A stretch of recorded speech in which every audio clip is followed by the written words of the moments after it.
Income tax के अंदर एक ऐसा प्रोविजन आया है जिसने सभी को हिला के रखा हुआ है।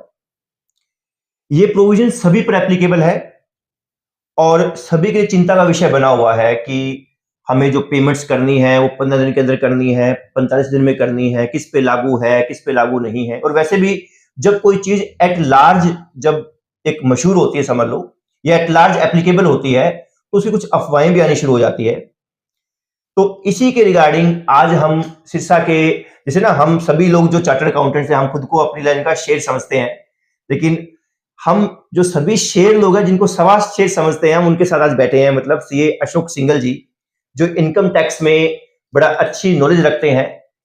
तो हमारा ये भी प्लान था कि क्यों ना हम ये जो इतना पब्लिक एट लार्ज जो एप्लीकेबल होने वाला प्रोविजन है, इसके बारे में हम अशोक सर से ही डिस्कस करें। तो सबसे पहले तो मैं अशोक सर का वेलकम करता हूं इस वीडियो के अंदर, या आपने हमें टाइम दिया। सर, ये जो 15 डेज 45 डेज ये जो पेमेंट का जो प्रोविजन की जो बात हो रही है, ये क्या है, किस पे एप्लीकेबल है, क्या चीज है, ये थोड़ा सा आप डिटेल में बताइए सर।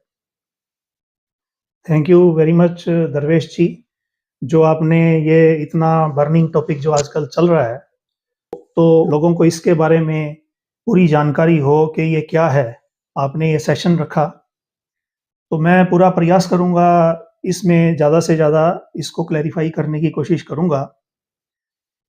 ये जो इनकम टैक्स का नया रूल आया है, फाइनेंस एक्ट 2023 में इनकम टैक्स एक्ट का सेक्शन 43B में H एक सब क्लास ऐड की गई थी। इसके अंतर्गत क्या है कि अगर हाँ जी, आप चाहे बिजनेस कर रहे हैं, चाहे आप प्रोफेशन कर रहे हैं, अगर आप किसी सामने वाले व्यक्ति से कोई माल या सर्विस परचेज करते हैं, ठीक है जी, और सामने वाली पार्टी माइक्रो या स्मॉल एंटरप्राइजेस के तौर पे रजिस्टर्ड है, ठीक है जी, तो उसको आपको एक नियत अवधि के अंदर अंदर ही पेमेंट करनी होती है। ठीक है जी, अगर आप उस नियत अवधि के अंदर अंदर पेमेंट नहीं करते हैं, ठीक है जी, और 31 मार्च यानी कि आपका जो क्लोजिंग है, आपका जिस दिन बैलेंस शीट बनती है, हाँ जी, हाँ जी, उस दिन भी वो पेमेंट आउटस्टैंडिंग है ठीक है और जी, ओवरड्यू पेमेंट है, ठीक है जी, तो उसका आपको इनकम टैक्स में क्लेम नहीं मिलेगा।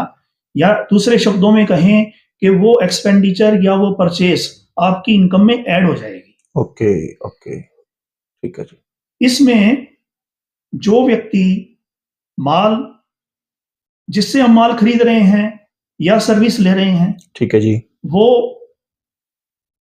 माइक्रो या स्मॉल एंटरप्राइजेस होना जरूरी है, जरूरी है, ठीक है, हाँ।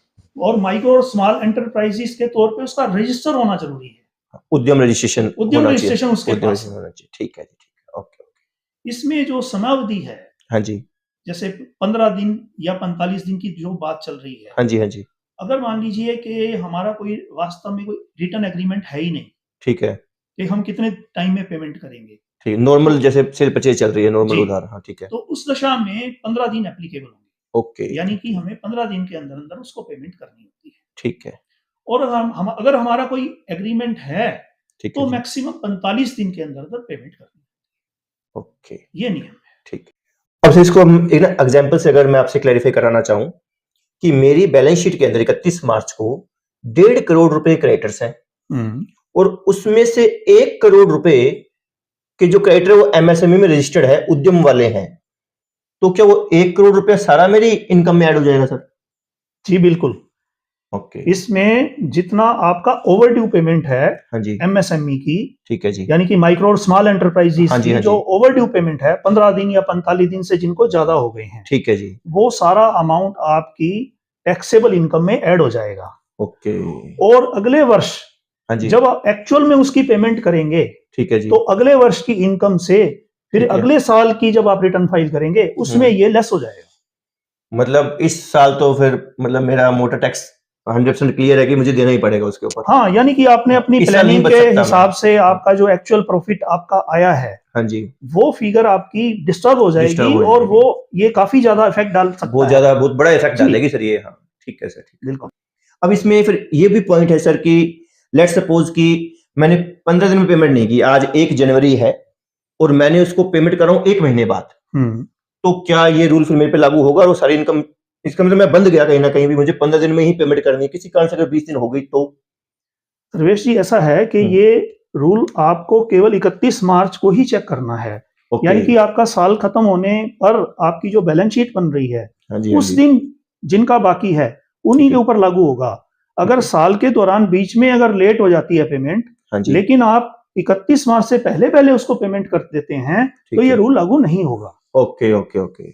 मतलब या यूं कहिए कि अगर पेमेंट लेट होगी तो जिस टाइम आप पेमेंट कर देते हो उस समय आपको अलाउ हो जाता है। तो इन शॉर्ट जी। आपको 31 मार्च चेक करना है, 31 मार्च को आपके क्रेडिटर बिल्कुल क्लियर होने चाहिए। जी। और अगर मैंने, अब इसी से क्वेश्चन निकलता है कि अगर मैंने 21 मार्च को परचेज करी है, अब 31 तक तो उसके 10 दिन ही पूरे हुए, जी। तो इस केस में क्या होगा सर? इसमें क्योंकि अभी जो ड्यू टाइम था वो पूरा नहीं हुआ, हाँ जी। वो मान लीजिए कि आपका 5 अप्रैल को हाँ, पूरा 5 होगा। अप्रैल को पूरा होता है, ठीक है। तो अगर आपका 31 मार्च को वो पेमेंट पेंडिंग है, लेकिन उसका टाइम पड़ा है, 5 अप्रैल तक आपको पेमेंट करनी है और आप 5 अप्रैल तक पेमेंट कर देते हैं, ठीक तब है। तो ठीक है। ठीक है जी। लेकिन अगर आप 5 अप्रैल तक भी पेमेंट नहीं करते तो ये भी ओवरड्यू पेमेंट मानी जाएगी और उस ओके। केस में ये भी आपका एड बैक हो जाएगा ठीक है। और ये फिर आपको अगले साल में एक्चुअल पेमेंट बेसिस पे अलाउ होगा। मतलब इस साल तो मेरी इनकम में जुड़ जाएगा, जी। लेकिन अगले साल मैं उतने ही रुपए अपनी इनकम में से लेस भी कर बिल्कुल, सकता हूँ। जी। मतलब पेमेंट होगी तो लेस कर सकता हूँ, अदरवाइज नहीं कर पाऊंगा। ठीक है सर।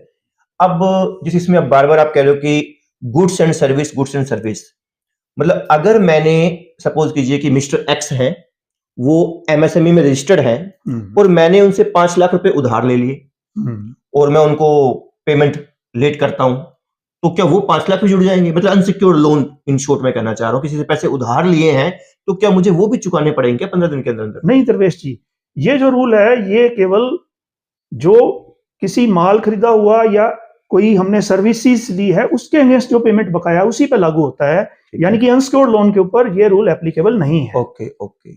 अब सर एक सबसे बड़ी जो मेन समझ लो समस्या जो आ रही है, जो डाउट क्रिएट होता है कि एमएसएमई में तो मैन्युफैक्चरर भी रजिस्टर्ड है, ट्रेडर भी है और सर्विस प्रोवाइडर भी है। तो अगर कोई सर्विस ट्रेडर है, उसके ऊपर भी रूल लगेगा? मतलब मैंने किसी से माल लिया है और वो माल जो जिससे लिए वो फैक्ट्री नहीं है, मैन्युफैक्चरर नहीं है, वो कोई दुकानदार था, उससे माल लिया है, तो क्या उसके ऊपर भी रूल लगेगा क्या? अभी मैन्युफैक्चरर, ट्रेडर, सर्विस प्रोवाइडर कौन से लोग कवर है, कौन से लोग कवर नहीं है? आपने बहुत अच्छा क्वेश्चन पूछा। हाँ जी। पहली बात तो मैं आपको थोड़ा सा ये पहले बता दूं कि माइक्रो और स्मॉल एंटरप्राइजेज में कौन से एंटरप्राइजेज आएंगे। ठीक है जी। इसके लिए गवर्नमेंट ने एक टर्नओवर की या प्लांट एंड मशीनरी इन्वेस्टमेंट की एक लिमिट रखी हुई है। ठीक है जी। जिनकी प्लांट एंड मशीनरी की इन्वेस्टमेंट 10 करोड़ रुपए से कम है ठीक है जी। और जिनकी टर्नओवर भी 50 करोड़ रुपए से अधिक नहीं है, ठीक है जी। यानी कि प्लांट एंड मशीनरी की इन्वेस्टमेंट 10 करोड़ और टर्नओवर उनकी 50 करोड़ से अधिक नहीं है, ठीक है जी। केवल वो लोग ही माइक्रो और स्मॉल एंटरप्राइजेज में आते हैं। दूसरी बात यह है कि ये लोग, इनका एमएसएमई एक्ट के अंतर्गत रजिस्टर होना भी जरूरी है। उद्यम यानी कि रजिस्ट्रेशन उद्यम होना चाहिए। रजिस्ट्रेशन, हाँ, उद्यम यस, रजिस्ट्रेशन होना चाहिए। यानी कि उन्होंने उद्यम रजिस्ट्रेशन लिया हो। मान लीजिए कि टर्नओवर की क्राइटेरिया में तो वो कम है, उनकी 50 करोड़ से कम ठीक है। टर्नओवर है, ठीक है जी। लेकिन उन्होंने रजिस्ट्रेशन नहीं ले रखा, तो ठीक है। उनको हम माइक्रो या स्मॉल एंटरप्राइजेज नहीं कहेंगे। ठीक है। ठीक पहली बात तो ये है। दूसरी बात, इसमें केवल मैन्युफैक्चरर और सर्विस प्रोवाइडर ही आते हैं, ओके। यानी कि इसमें ट्रेडर को एक्सक्लूड कर दिया गया है। ये बड़ी इंपॉर्टेंट बात कह रहे हैं सर। अब ये जो आप एक्सक्लूजन कह रहे हो सर, ये सबसे बड़ी समस्या है कि अब आज के दिन मार्केट में क्या चल रहा है कि सभी लोग कवर्ड हैं, सभी लोग कवर्ड हैं। मतलब अगर मैं किसी ट्रेडर से माल लेता हूं, किसी होलसेलर से या रिटेलर से, उनसे अगर माल लेता हूं, तो उनकी पेमेंट चाहे मैं जब मर्जी करूं इस रूल के तहत, बिल्कुल, मुझे कोई समस्या नहीं है। तो ये बड़ी इंपॉर्टेंट बात है कि ट्रेडर्स के ऊपर ये रूल नहीं लगता। अगर आप माल खरीदते हो दुकानदारों से, होलसेलर्स वगैरह से खरीदते हो, तो आपके ऊपर ये रूल नहीं लगेगा। अगर आप फैक्ट्री से खरीदते हो तो वो एमएसएमई वाली फैक्ट्री होनी चाहिए, छोटा मैन्युफैक्चरर होना चाहिए। और कोई रिलायंस कंपनी से खरीदा, मान लो आपने रिलायंस जैसी कोई बड़ी कंपनी है जो एमएसएमई में नहीं आती, उन लोगों से माल लेते हो तो भी ये रूल नहीं लगेगा। इसमें मैं एक पॉइंट और आपको बता दूं कि जो ट्रेडर की बात आपने करी, हाँ जी, हाँ जी। हालांकि ट्रेडर माइक्रो या स्मॉल एंटरप्राइजेस के तौर पे रजिस्टर हो सकता है, उद्यम हाँ, रजिस्ट्रेशन बिल्कुल, उसका हाँ, हो बिल्कुल, हाँ, सकता होता है, है, बिल्कुल होता है उनका सर। होता है कई बार, हम्म, लेकिन गवर्नमेंट ने उनको केवल बैंक से जैसे वो लोन ले रहे हैं, हाँ जी, तो private priority primary sector sector जो लैंडिंग लैंडिंग, है लैंडिंग, हाँ जी, हाँ जी। उसका बेनिफिट देने के लिए केवल उनको रजिस्ट्रेशन दिया है। इसका सर कोई आप कोई कोट कर सकते हो भी ट्रेडर को बाहर हम जैसे कर रहे हैं, कोई लीगल प्रोविजन कोई आपके पास हो ऐसा जो ये जस्टिफाई करते हो हाँ ट्रेडर इस रूल के कारण बाहर है भाई?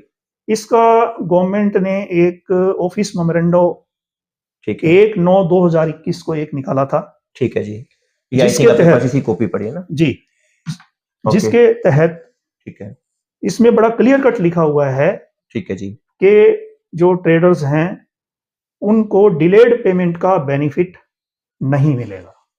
इसीलिए मैं ये कह रहा हूं कि इसमें ये जो इनकम टैक्स का रूल है ये केवल मैन्युफैक्चरर और सर्विस प्रोवाइडर्स के लिए ही है। Okay, okay. ये एक ना ऑफिस मेमोरेंडम है एमएसएमई डिपार्टमेंट का, ये आपको स्क्रीन पे डिटेल में दिख जाएगा। मतलब इसमें ये क्लियरली मेंशन्ड है कि ट्रेडर्स के ऊपर ये प्रोविजन नहीं लगता। भी लिखा हुआ है इसके अंदर कि भाई होलसेल ट्रेड और रिटेल ट्रेड के जो एमएसएमईज है restricted up to priority sector lending only and any other benefit including provisions of delayed payment as per MSME act are excluded. तो ये एक तरह से लीगल बैक है हमारी बात की, जो आप बिल्कुल। बात कह रहे हैं जी। उसका ये एक लीगली बैक करता है ये डॉक्यूमेंट। तो इस डॉक्यूमेंट की आप सब लोग हेल्प ले सकते हैं जब भी कहीं ये अफवाहें आपको सुनने को मिले कि ट्रेडर्स के ऊपर ये चीज एप्लीकेबल है या नहीं, तो हम कह सकते हैं एप्लीकेबल नहीं है। ठीक है सर। तो अब अगर हम सर सम अप करें तो आप चाहे छोटे व्यापारी हो चाहे बड़े व्यापारी हो, चाहे आप एमएसएमई में हो या आप एमएसएमई में नहीं हो, आपके ऊपर ये रूल तो एप्लीकेबल है। ओके, रूल क्या है? रूल ये है कि जिनसे आप गुड्स या सर्विसेज खरीदते हो, पैसे उधार लेने की बात नहीं है, जिनसे आप गुड्स या सर्विसेज खरीदते हो, अगर वो एमएसएमई में रजिस्टर्ड है तो आपको पेमेंट 15 दिन के अंदर करनी है, यही बात है ना सर? और अगर एग्रीमेंट है तो सर 45 डेज, मैक्सिमम 45 डेज तक आपको पेमेंट करनी है।